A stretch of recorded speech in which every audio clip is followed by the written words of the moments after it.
waxaa maanta guud ahaan ka bilowday wadanka Kenya doorashadii muddada dheer la sugayay taas oo dadku u soo dooranayaan madaxweyne goboleed baarlamaan heer federaal iyo aqalka wakiilada xubinta haweenka aqalka dawladda hoose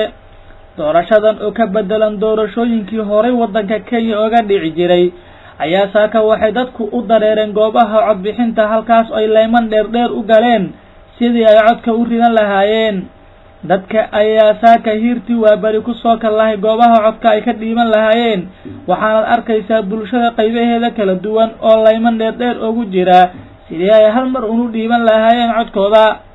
dadka oo isugu jira rag iyo dumar waayeel iyo dhalinyaro ayaa waxa lagu wadaa in ay soo gabagabowdo 12 galabnimo ee maanta haddii aysan dhicin dad safafka ku haray sida ay warbaahinta u sheegeen saraakiisha doorashada marka magacooda la soo gaabiyo loo yaqaano IEBC-da magaalada Garissa ee xarunta gobolka Waqooyi Bari Kenya waxay ka mid tahay goobaha sida weyn loogu soo baxay doorashada waxaad arkaysaa boqolaal dad ah kuwaas oo safaf dheer ugu jira sida ay codka u dhiiban lahaayeen dadka ayaa waxay saaka ka dhiiban hayeen magaalada Garissa in ka badan 60 meelood kuwaas oo la geeyay sanaadiiqda iyo waraaqaha codka lagu bixiyo magaalada Garissa oo xalay fiidkii qof shacab ah lagu dilay kadib markii ay dablay hubaysan rasaas ku fureen gaari uu lahaa mid ka mid ah musharaxiinta u baratamaya kursiga baarlamaanka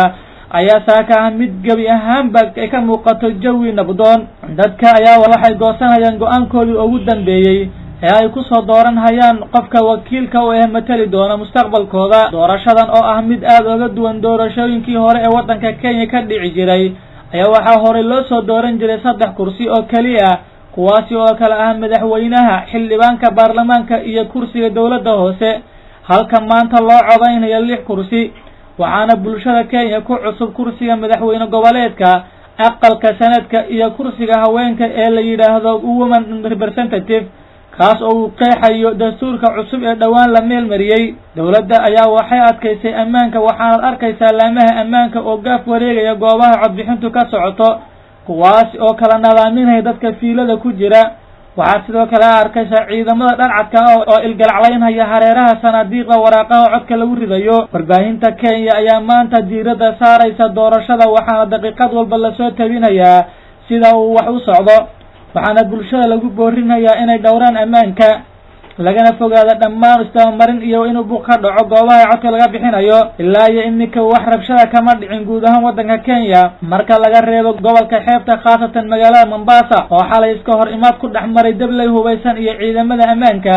waxaana isku dhacaasi ku dhintay 5 askari sida ay saraakiisha Kenya sheegeen gobolka Waqooyi Bari oo kamid ah gobolada oo kulul oo lagu jiray xilligii ay qorraxda oo kululayd ayaa waxay bulshadu dhabar adeegayaan sida ay mustaqbalkooda ay u maareyn lahaayeen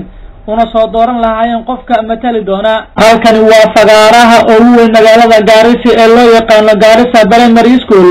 waxaana maanta ka dhiibanaya codka boqolaal qof oo dad ah kuwaas oo iskugu jira haween iyo rag waxaana u jeed Cabdirashiid Cabdullaahi Axmed Dhaane Danwaa Media Network Garissa